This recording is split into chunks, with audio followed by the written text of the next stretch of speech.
স্বামীজি বলছেন, মেয়েদের পূজা করেই সব জাত বড় হয়েছে।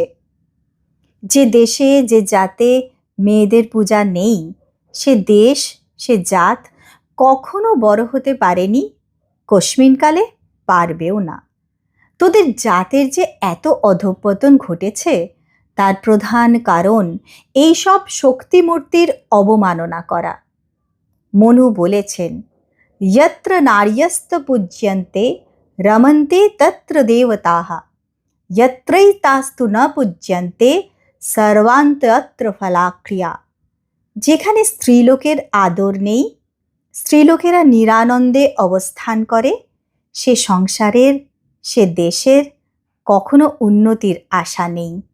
এজন্য এদের আগে তুলতে হবে। আজ নারী দিবসে স্বামীজির এই বাণীকে কার্যে ফলায়ত করাই আমাদের উদ্দেশ্য ও লক্ষ্য হওয়া উচিত।